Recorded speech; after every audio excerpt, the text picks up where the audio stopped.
pictures that connect the best over time are those that are of things that are not cliches, are things that are mundane and that you don't expect to make a good photograph. And it had nothing to do with elegant composition, and it gave you an emotional connection.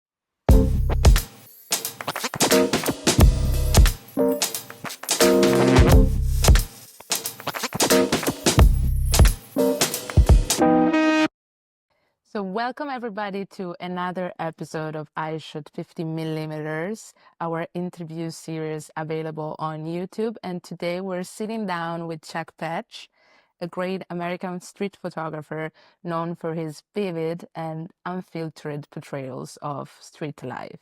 So thank you, Chuck, and welcome back.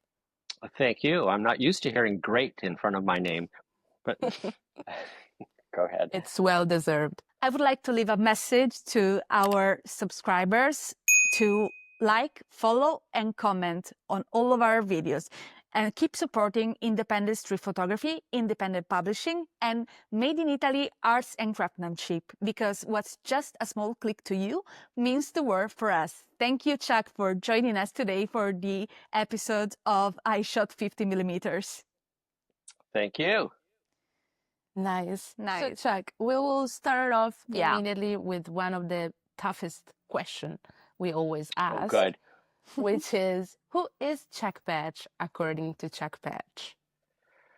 I am an amateur photographer. I always like to say that right up front because I never have earned a living doing this. I am a retired museum specialist. I spent 35 years working in museums as a consultant and an information specialist. And with the exception of a long 15-year period where I took very few photographs, I've been taking pictures avidly since I was 11 years old. So usually of friends, of places that I go, sometimes with artistic intent, but mostly not. I guess that's it. That's what I can make up at this time of day anyway. And when did photography exactly enter your life? Was it an event? Was something that happened to you? Or did it organically come through? How did it happen? It was my father. He was an amateur photographer, and he developed his own film, and he printed pictures on a wooden enlarger that he had made himself.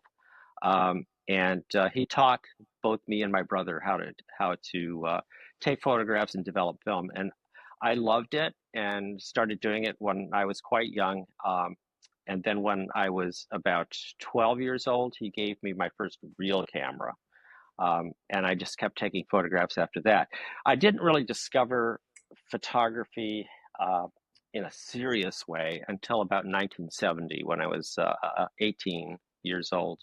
And then I fell in with a group of people who were very serious in a lighthearted way and learned about other photographers, about photography in terms of content and not so much as of technique, which is what, thrilled me as a child. I mean, looking at the print, developing,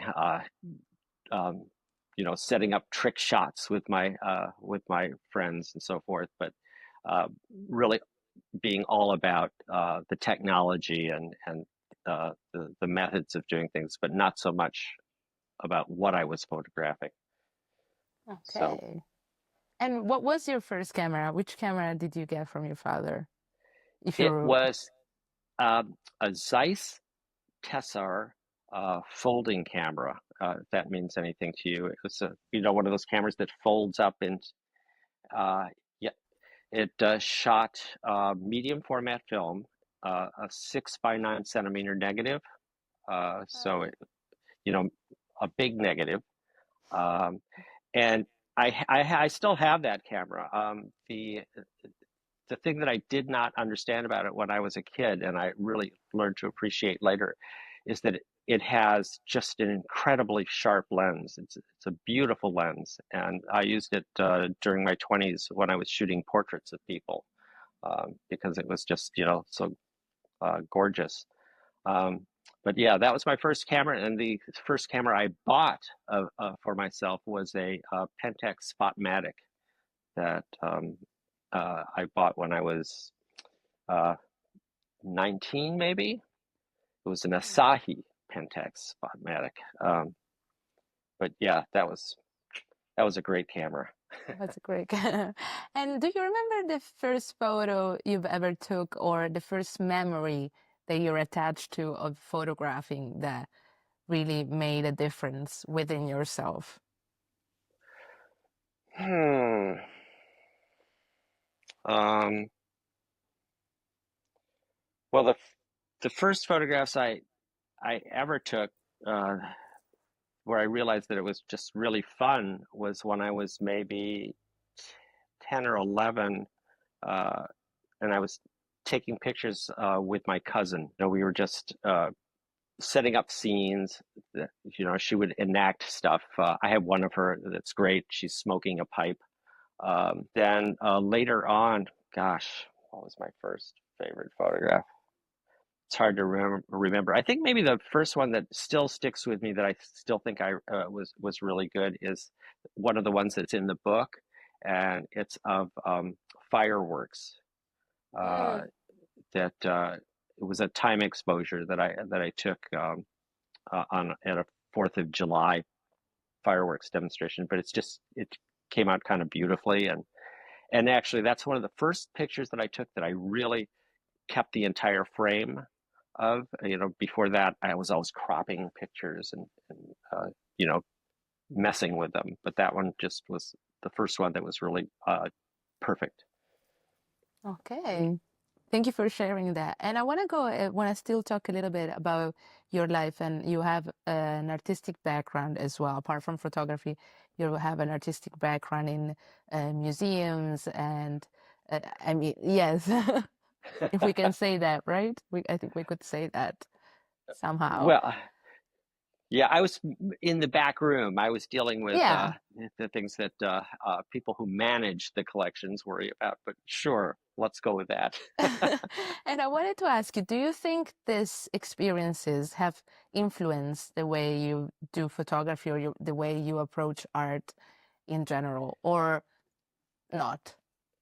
They do. What really influenced my feelings about my approach to photography was, first of all, just uh, being with a group of people in the early 1970s. We had formed a photography cooperative in Madison, Wisconsin. We actually had a group. We had a gallery. We uh, did shows and so forth. That was really important. And then later, uh, when I lived in Washington, D.C. for a while, I worked as what is called a picture researcher, which is an occupation that I don't think exists anymore. But publishers would hire me to go to various archives and libraries to search for illustrations for their books. And I spent, when I first started that job, nearly half a year at the Library of Congress in Washington, looking at photographs. And I probably looked at all of the Farm Security Administration photographs. So that was people like Walker Evans and Dorothea Lange and Ben Shahn. Um, Wow. and I just learned so much from looking at those at all of that work. It just gives you an incredible appreciation of what can be done, sometimes under very trying circumstances. But yeah, I would say that was incredibly influential. Um, Interesting. and then hanging out at the university bookstore and looking at every single photography book they had, uh, Of course. to become, trying not to get kicked out Mhm. for being there for so long. Yeah. And before you mentioned that you had a pretty big pause Mm. from photography in your life, could you tell us a little bit about it, what happened, and if you feel like sharing, and how did you Sure. feel after you started again? What did you maybe realize that you missed? or don't know? Yeah, well, this is the pre-digital age. So I had to make a living. I had a family that we were starting, that my wife and I were starting. And when we had children, and I didn't know what I was doing when I first got my real job. I had to go to night school to learn uh, computer programming and so forth. So there was just no time in the day. When you have a wet dark room, uh, you need to have at least 3 hours in a row in order to do something, and I just didn't have it. So there was no time to work in the dark room. Uh, the office that I was in had no windows, and I had to, you know, I had to rush home to cook dinner for the kids because my wife was a college professor and she was working at all hours of the day. She's a scientist. Um, so it just became impossible. And it was almost like they talk about people who lose an arm or a leg. They have what they call a missing limb syndrome, where you Yeah. think that Mm, and it was often like that because I would be walking around and I think, oh, that's a photograph. Oh, that's a picture, and I wouldn't have exactly. my camera and I didn't have it.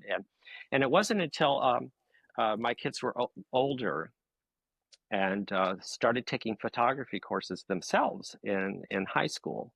Uh, and I gave my son one of my cameras to use to do that. And I realized that um, I could actually scan my photographs now. I didn't have to have that 3 hours. I could actually do something Yes. with it. So that was a real revelation. And that's when I started looking for other photographers online to see what other people were up to or if anybody was up to anything. Um, so yeah, that was really interesting. This is before Flickr, before everything. This is the early 2000s. Okay, I would like to change the subject just slightly to delve a little bit into your passion and motivation, basically. So, street photography as a genre is pretty wide, but not everyone who does street photography specifically identifies as a street photographer. So, do you identify as a street photographer, or do labels generally not matter that much to you? Yeah, labels don't matter that much to me. The whole thing about street photography is just it's convenient, I mean, that's really what it is to me, is that if you want to have people see your pictures sometimes and you get identified as a street photographer, well, Mm. fine. I'll be a street photographer. I take all kinds of photographs, and it just so happens that most of them are taken on the street because I don't do studio setups and I don't do well, I do Exactly. nature photography, um, but uh, but uh, whatever works Hmm. for people to see photographs.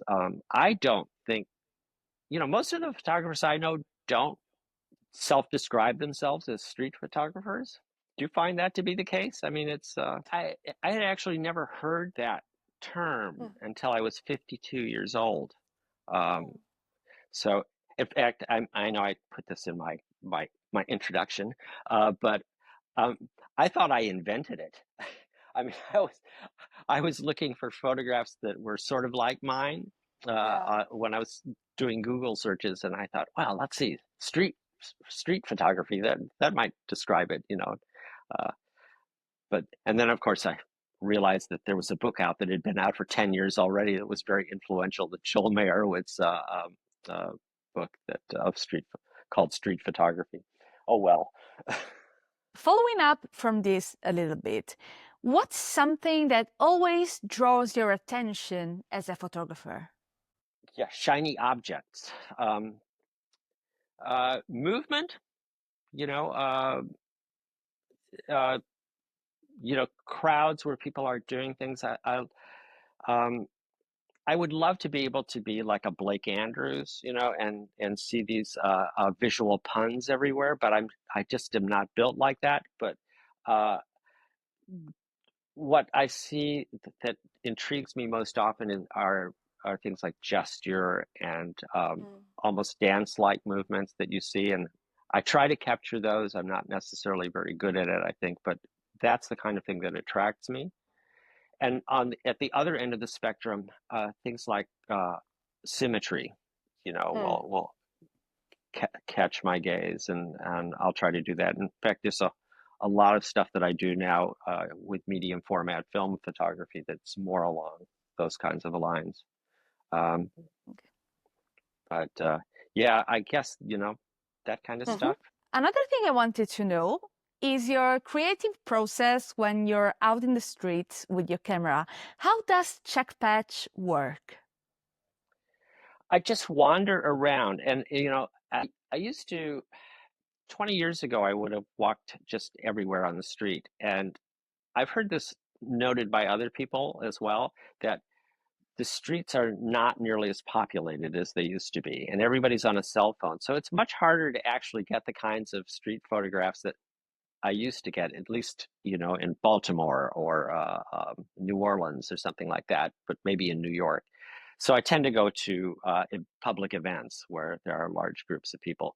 And then I just walk, and pretty much as I walking around, find myself looking at everything as if it were a photograph, as if it were a two-dimensional picture, and trying to see how that would look. And I almost never interact with people, which is probably terrible. First, because I'm very shy about that. And secondarily, because it will usually ruin the picture if that I want to make, if people are aware of what I'm doing. But yeah, it's just some people will stake out a position, I know, and a lot of the photography workshops, I think, will encourage you to do this, to stay in one place and just work it, a scene, so to speak. But I've never been like that. I'm just constantly in motion, um, and just floating through groups of people. How much planning actually goes in your shootings, and how much is just going with the flow? As in, do you plan itineraries, or do you have a little map, or do you just follow your gut instincts 100%? It's about 85 to 90% following my gut instincts. And just, if I know something that is happening, I'll just go there. But, and even when I'm just wandering around, I half the time don't even know where I am. I'll just start walking and walk and walk and walk and walk, but I'm not really paying attention to where I'm going. And hopefully I can find my way back to where I started and left the car or whatever. But, Yeah. but most of the time I have no itinerary. Okay. Yeah. And last time we met, we discussed laziness. And you mentioned being a bit, a bit lazy when it comes to photography, yeah, even if it energizes you. I remember that part very, very well. And what's the best ways that you know to overcome laziness? Oh boy. Meeting somebody somewhere, that's always good when I have to be somewhere to uh, not stand someone up. Um, or, if there's an event that is happening only that day, then I'll go to that. I have to be there. But yeah, otherwise it's just forcing myself to get out of the house. I mean, just getting out is oftentimes the greatest problem. And when I'm out, it's great, and I always think, why don't I do this more often? Um, but otherwise, I'm just there was a great quote by the author Michael Chabon. I don't know if you know his work at all. He did Wonder Boys and some other books, but he said that he would never leave the house ever if his wife didn't drag him somewhere. And I'm a little like that. One last for this section. I wanted to know, how has your relationship with photography changed over time? It's become looser. When I first started getting serious about taking photographs, I would give myself lots of projects to do. And um, partially that was because of where I was. As you know, I grew up and lived in a medium-sized college town in the U.S., so not a lot of street life, and so I had to find things to photograph. So I would do, uh, I examples. I did a whole series of articles that I both wrote and photographed on commercial neighborhoods in Madison, and that gave me an excuse to go in and meet people and take a lot of photographs. I still think some of those are among the best ones that I've taken. Um, then, when I moved to New Orleans, I was fascinated by the fact that the grocery stores uh, would not uh, um, prevent people from leaving the store with the shopping carts, and people would push them home, several blocks at a time, and then abandon them. So all over the city, there were these abandoned shopping carts, and then I started photographing them wherever I found them, and that was like a project. And yeah, yeah, it was great. Yeah, I mean, the stores would send out a big truck once a week to collect all the shopping carts that they could find, and then drive them back to the store. And then the other thing that I photographed a lot of were satellite dishes, because in the 1980s, people were getting these massive satellite dishes to get satellite television, and I did a lot of that. Um, but yeah, simple things like that, just things to give me a theme to photograph. But then later on, when I started taking photographs again after that period of time that I didn't, it was just much looser. I just wanted to take pictures, and I was happy to take pictures of anything. And then it became a routine for me to just leave my office at lunchtime. And I worked in the French Quarter in New Orleans, which is a great place. So I would just go out and shoot as like crazy, and then go back to work. I want to stay still on the topic of style and approach. And before you mentioned that around the 2000 you've switched from black and white to color, as well as, I guess, from analog to digital. I want to know first what triggered that change, and second, what is that, if you do, have missed from the old analog days to the digital phase of your photography? Black and white, of course, was what everybody shot in when I started, and it was considered, the legitimate form of photography. But what I think no one really wanted to admit was that color was just too expensive. Um, I, I certainly couldn't afford to do it. And um, and it was also very cheap. That's exactly what I'm saying, of course. But I could develop it myself and produce it in the darkroom and so forth. Um, but eventually, when everybody started shooting in color and it became much more common to shoot in color, uh, that sense of what was real, what was authentic and real, switched from black and white to color. I mean, black and white used to be the authentic way of depicting reality. Somehow, something that was shot in black and white had a sense of being more truthful, I guess, than Yeah, something in and a color. different, I guess, vibe. I don't know, it gives a E- different, more right, and then that authentic. flipped. Yeah. Yeah, exactly. And at the same time, of course, it became much black and white film suddenly became more expensive than color film, and processing it, if you didn't do it yourself, became much harder to get done. So I just felt like if I wanted my pictures to look like they could have been taken by anybody, and that's what I kind of want them to look like, then I should be shooting in color, um, because that's what everybody does. The shooting digital came much later, actually, for me. I didn't switch to digital primarily until about 2013. Um, and but that was the main thing. And the odd thing about black and white now for me is that's kind of the arty thing. So when I want to do something a little bit more um, impressionistic or I don't know. I don't want to denigrate it by calling it arty, but it is, I guess. I'll shoot black and white because it gives it's a completely different feeling. I mean, we look at it now for its almost for its imperfections rather than its perfections. If that Interesting. makes any sense.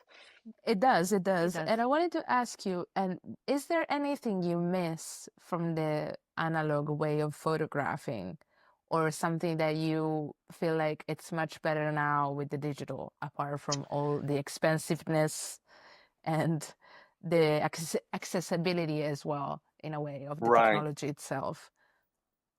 Well, I still love film, so I still and I shoot a fair amount of medium format film. And I just, film just it has a quality that I haven't been able to do with digital. Maybe somebody can.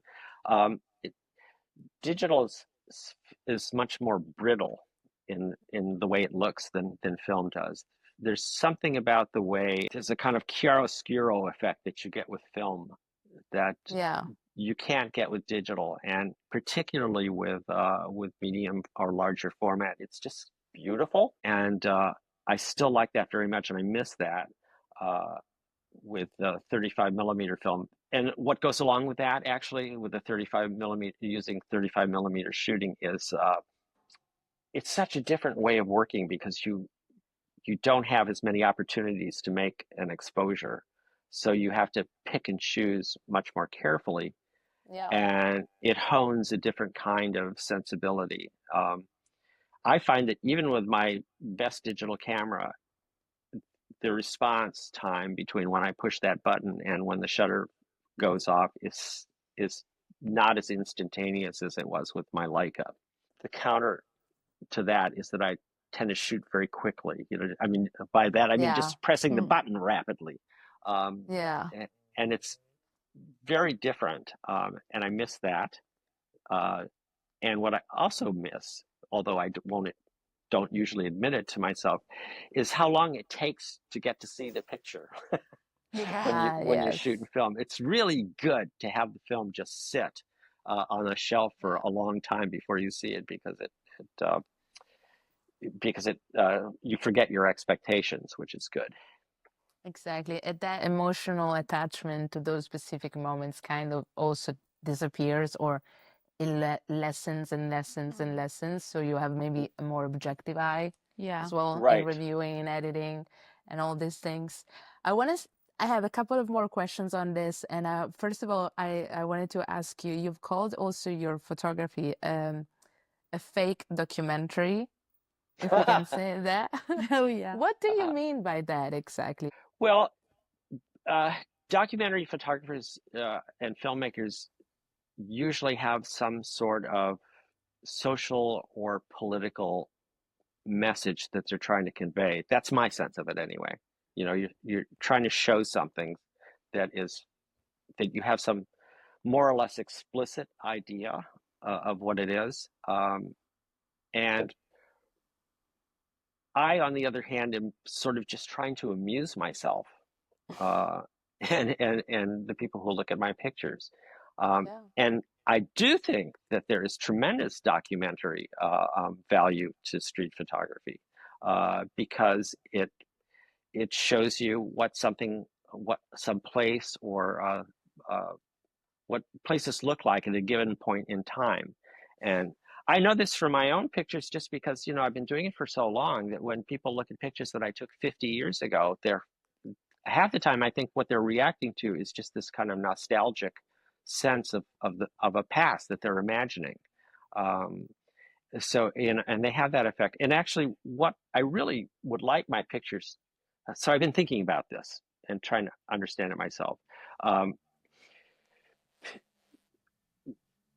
when the pictures that connect the best over time are those that are of things um, that are not cliches or that are things that are mundane and that you don't expect to make a good photograph. How else can I put this? This is so hard to explain. Um, I remember this from particularly from again looking at the FSA photographs at the Mm, Library of Congress, and it's cool. that there was something about fresh about the way the photographer recorded something mundane that gave you a really powerful sense of a particular place and time in the past, and um, and it had nothing to do with elegant composition. It was just sort of as if you were startled by something uh, Mm. that was there, and that's what I and it gives you an emotional connection that you might not have from all the news photographs and all the famous photographs you've seen in the past. It's like seeing a picture of yourself that someone else took. You know what I mean? That you haven't ever seen yourself looking that way before.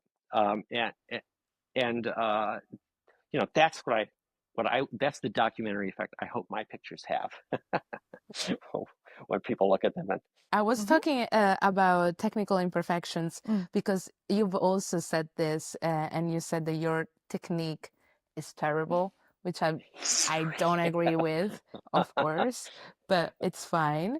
But it's in a way it seems to add a special touch to what you create. Can you tell me a little bit about this? Why do you feel you have a terrible technique, and um, how do you think it fits your style in a way? Anything that works is accidental. Um, uh, well, I mean, I was really interested in technique when I was first starting out, and um, but I just have kind of have attention deficit disorder, I think, and Oh no. just well, I'm not giving that as an actual diagnosis, although I probably do have it. But I just get really impatient with trying to learn all of the techniques, and I mean, honestly, I don't know half of the things that my cameras can do. The digital cameras, and sometimes I do things completely accidentally. With the settings and so forth. So there's a lot of that. And I'll have something set wrong. I'll go out and shoot, for 15 minutes or something, and realize that I've had the shutter speed set at a 30th of a second or something like that. That happens a lot. So yeah, I don't know how that helps or not, but I guess maybe if I want to stay consistent with what I've been saying here, it helps with that idea of making it look like my pictures could have been taken by anybody. That, but that's the best I can think of for that. Yeah, Yeah, that makes totally sense. absolutely. Okay, so I would like to talk a little bit about your inspirations and influences. So, would you like to drop a few names for your biggest inspirations in photography? Well, this is where, of course, I invoke the name of Gary Winogrand, right? Jill Meyerowitz. Mm-hmm. Uh, uh, I love Helen Levitt's work. Mm. Um, Recent discovery, of course, is Vivian Meyer, who's just kind of amazing. Every time Yeah. something new comes out about her, it's like something that keeps growing and growing and growing.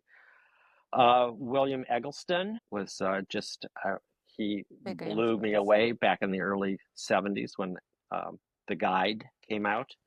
Mm-hmm. Um, Walker Evans, Mm. who was somebody that uh, I really struggled to understand. There are certain photographers you they're revered, and you try to figure out what it is about them.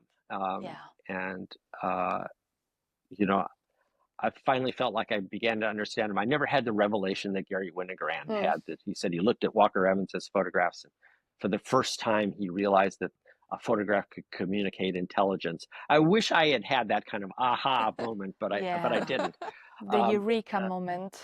yeah, Cartier-Bresson, of course, he was probably the first street photographer, I guess you could say, that really Yeah, caught other me. street photography. Yeah. Mm-hmm. Um, and then probably one of the first photographers that I saw that really affected me in a meaningful way, emotional way, was Bruce Davidson. Um, kind of, yeah, the first photo show that I saw that was just straightforward photography that was just amazing was his East 100th Street. I don't know if you his photographs of this one block in Harlem. And what about contemporary photographers, Yeah. apart from I was Usari? about to ask. I I was about to knew ask. you were going to ask about that. I have I have a memory like a sieve, so it's really I know what I like, but it's really always hard for me to remember everybody's name. Uh, uh, Henry Gruyart. Yes. Yeah. I love his work. Zoe Strauss. Well, I should look her up. She's amazing. She's a Philadelphia photographer. Um, she photographed her neighborhood extensively. Mark Steinmetz, I like Oh, his work a lot. yes. You know, those are some people that really get me going. Okay. Um, and then, you know, Okay. the people that I've met online who are not Yeah. super famous, but you're publishing a lot of. Um, Of your uh, friends, right? yeah, it's like Jack Simon. Jack the one is and such a only. special person. Yeah. Yeah, Gosh. Jack is. Yeah, I had a chance to hang out with him about Yeah. 10 years ago, and he was really funny. Just slightly diverging from this shout out to photographers, what piece of advice would you give to someone who's just starting with street photography? Um, what did I? Well, know the history. Again, I'm sure I've said this before, but you know, go online, go to the library, look at what's been done before. That's good, and then otherwise just do it. You know, understand that if you get one picture out of 100 that is interesting, you consider yourself incredibly lucky.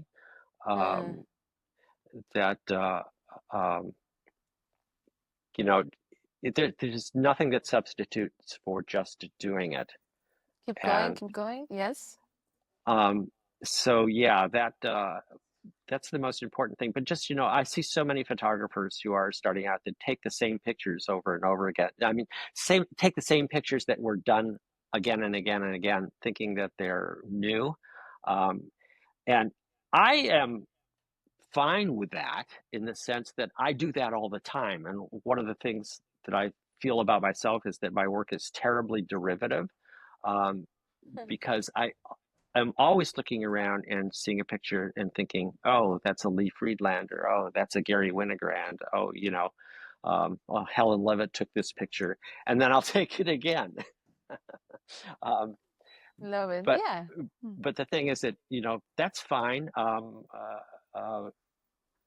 You know, who is it that said imitation is the highest form of flattery? You know, it's Think Picasso? Yeah. Could it be? yeah, probably. You Right? know, Picasso also said steal. Exactly. And I think Absolutely. that's true, because when you do something that somebody has done already, you know, you don't actually do it the same way. But the Yeah.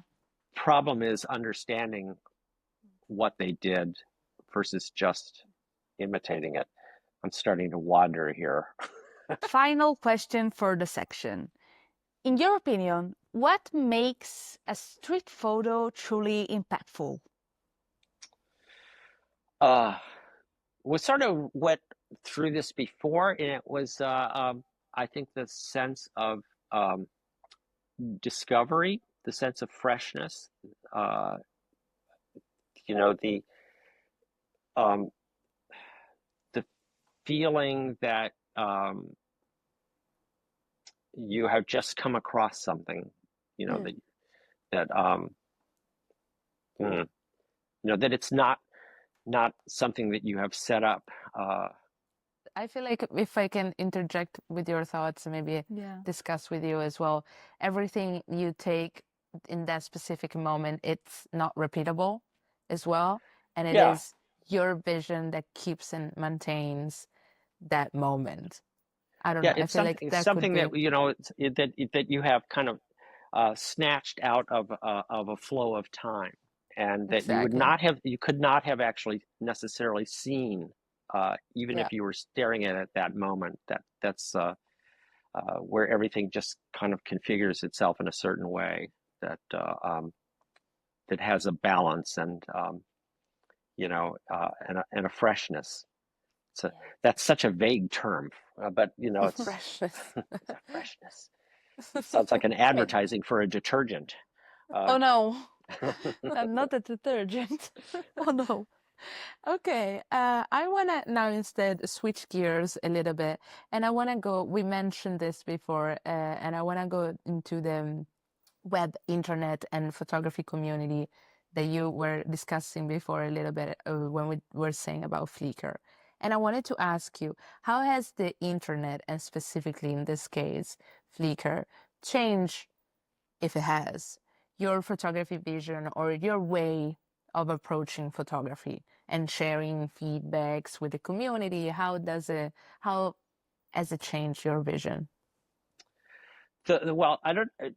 Apart from changing my vision, the most important thing it did was get me going again, um, uh, with the sense that there was actually someone who was interested in seeing what I was doing. Because certainly in 2002 or 2003, I didn't have that feeling.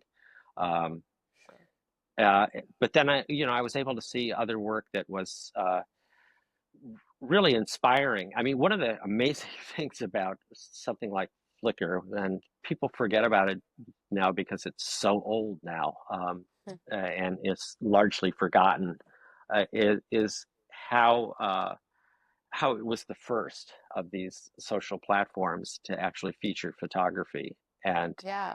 it was just stunning how many good photographers were out there. Um, to me, that there were people doing things that were just incredible, uh, and it was so much fun to share work in that way. Even before that, there was a guy. There's a guy named John Brownlow, who he's a screenwriter, and he had a bulletin board for street photography, uh, called the Street Photographers Forum, I think, that a lot of people that I knew were on. We had weekly contests where we would put up Oh, a set of pictures on the bulletin board, and we would, rate which one was the best. The winner had to pick the next week's theme and so forth. Ah. So that was a lot of fun.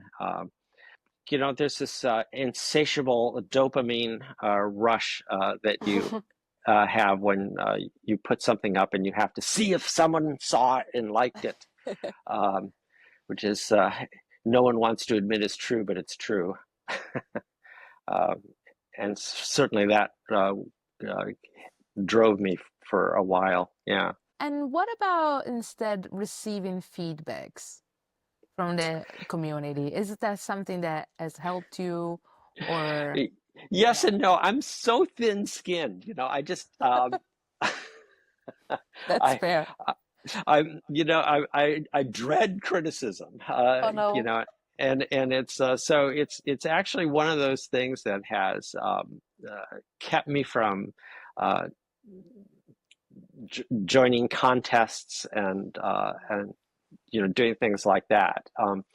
I mean, part of that goes all the way back to when I was in college, and I would religiously enter my photographs in the university photo competition. The student union ran one every year, and I almost would never get my work in.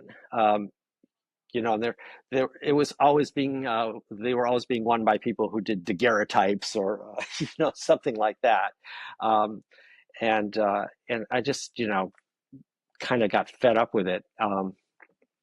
And I had much more luck or much more enjoyment actually working with the State Historical Society, uh, where I worked as a lab technician, photo lab technician, and I had my boss was this incredibly flamboyant, crazy guy, and he would give me photography assignments. Um, and I would go out and shoot all the alleyways in a certain neighborhood. Or he actually provided all the photographic materials for a project that I did with a friend where we went to every drugstore in the city that had a coffee shop, um, and photographed those. So, that was much more gratifying. But yeah, for the most part, criticism, I took his criticism. He was great. He was very constructive. But a lot of the time, I find criticism just really stupid. Oh, you, that's a you hot know, take. It is. Definitely oh, is. well, I mean, a lot of times, I've seen some of these critiques, and it's like, oh, you shouldn't have that telephone pole there, or that chair is in the way, or something like that, and it's just like, yeah, okay. Did did you Fair. get the photo? Did you get the photograph or not? I mean, I don't know. It's just either way, it it makes me really reluctant to go and uh, try to get my stuff out there, which is why it was so actually really sort of shocked me that Mm. you even wanted to publish my photographs. um, Anyways, Anyways, okay, I would like to talk a little bit about how do you live in the moment and the scene. So, what do you usually look for in a scene when you're out photographing? as I mentioned before, just that sense of event, I guess, something that's happening, and um, whatever it is, gesture, expression, or even just the kind of uh, mise en scène Mm.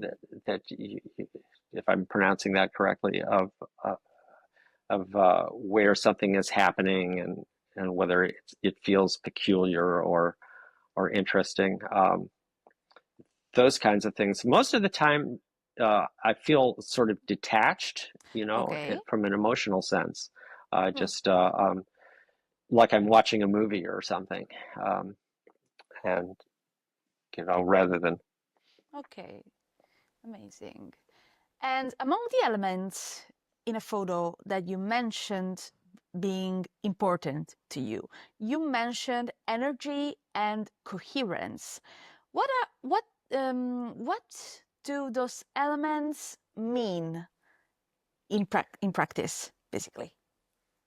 Even if something is not related to something else in the photograph, it should look like it's related to the other things in the photograph.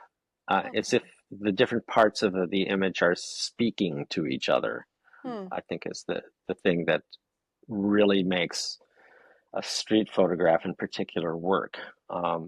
So I know that I've quoted this one time before, but I just really like it because it was one of the nicest things anybody ever said. That when I had a picture at a show that was put on in Paris, the guy who was curating it said, "We're going to put Chuck's photographs facing toward the street because they're of the ballet of the street." Hmm. And I like that. I thought, yeah, that's that's good. fair. That's good. Um, Yeah. It's a fair representation. Yeah. Yeah. No, we love the vibe. yeah. Yeah. And so Cartier-Bresson talks about the decisive moment. What's the difference, according to you, between the decisive moments and the things you want to capture in your photography?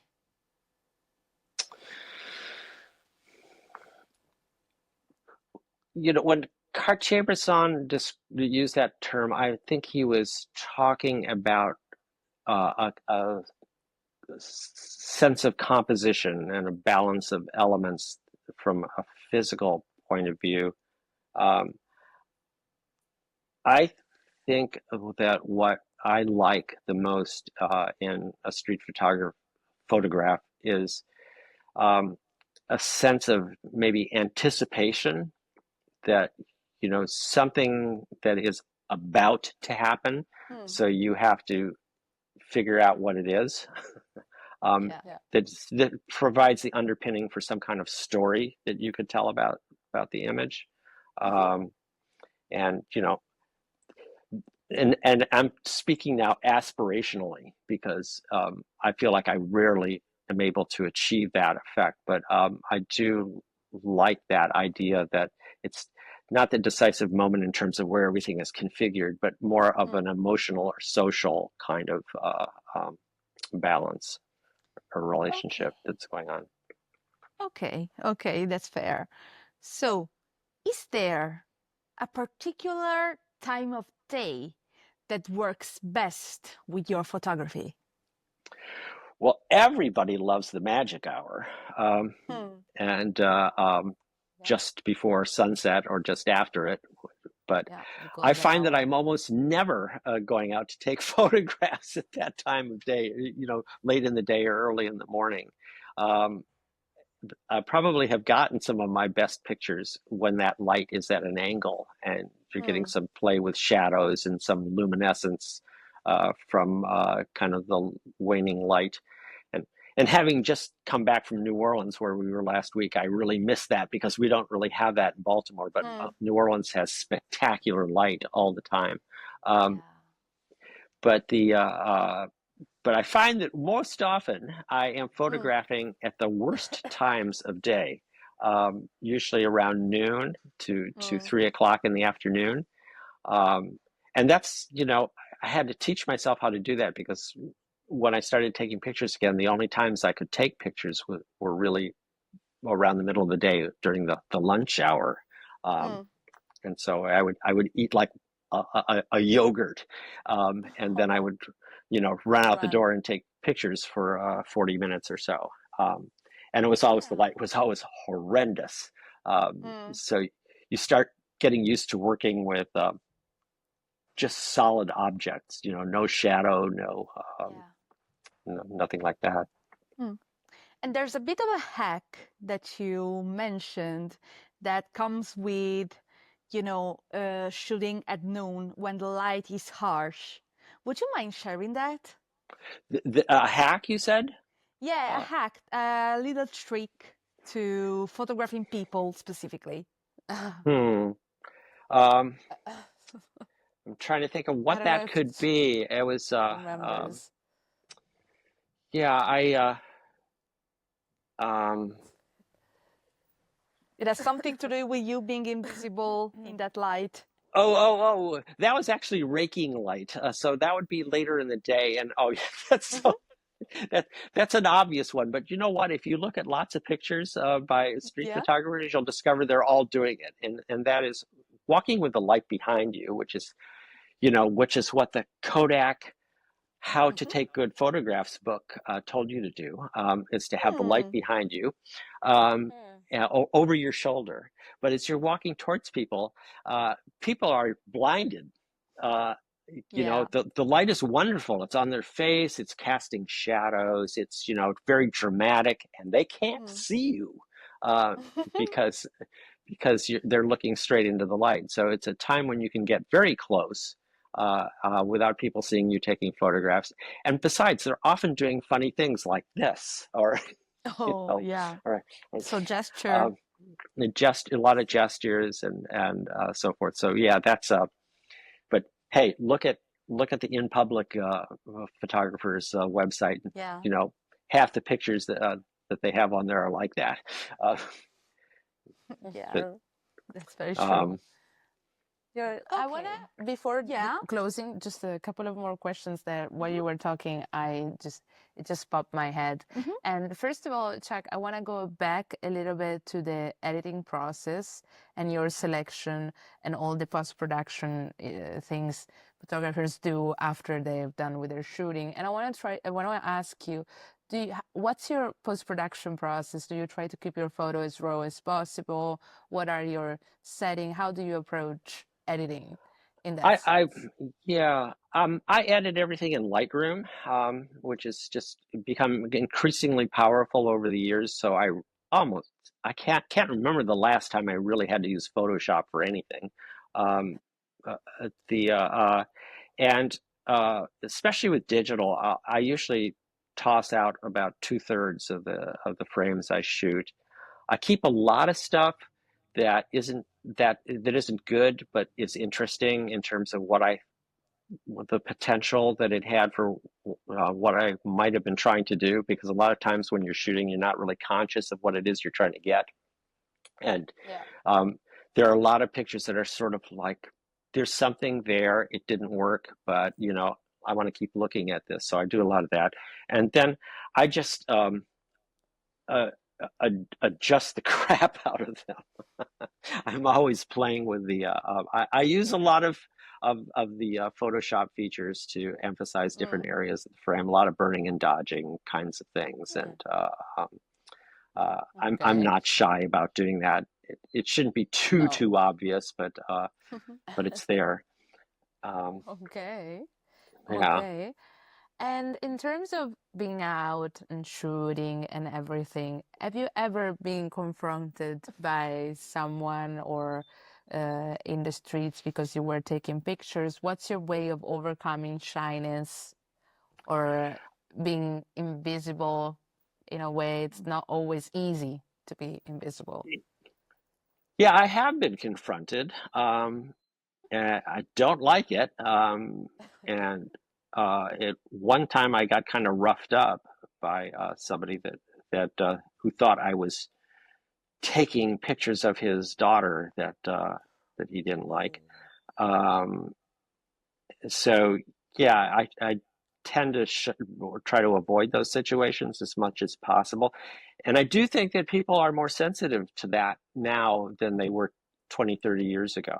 Uh, so it's harder, I think, to take photographs like that now. And that's another reason that the events that I go to are easier, because people are much more easygoing about having their photographs Yeah, taken. Um, sure. but And why do you think when it's... Mhm. Sorry, go ahead. No, I was going to say it. I try to be as friendly as I can. Just explain, even though it sounds incredibly lame, lots of times why I took a photograph. That you just make an interesting group together. The light's beautiful here, and you just look really interesting. Sometimes I'll photograph people because of the way they're dressed or something like that, and I'll just say, you just look spectacular, and I just wanted to get a photograph of you looking like that. And that often goes over well. Uh, but most of the time, I really try not to be noticed. Mm. And When you're in the right frame of mind, somehow there are times when it just works. When you just feel like you're invisible. And And sometimes it doesn't. Yeah. Yeah. And I wanted to ask you, have you ever discovered a story behind the shot after you've taken it, or a story from the subject that you were portraying that stayed with you or in a way affected you uh, with the photography hmm, you took, the photograph you took? probably this is where I wish I could just pull out some story that would be great. Nothing is coming to mind That's right fair. now. Um, That's totally fair. I don't want to yeah. push it if it's totally okay. Don't worry about it. So thank you, Chuck, for being with us today. It's been a pleasure meeting you again. Thank you, Chuck, for all the knowledge and wiseness. I can Oh, say thank wiseness, you. yes? Yeah. I don't know if that's Now an I'm going to English go word, remove but my filter. Oh no. thank you so much, Chuck. Here, I here, really... here. Let me kick over the camera again. Um, No. Thank you, thank you. And to our followers, again, thank you for supporting us. Don't forget to like, comment, and subscribe, because what's just one small click to you means the world for us.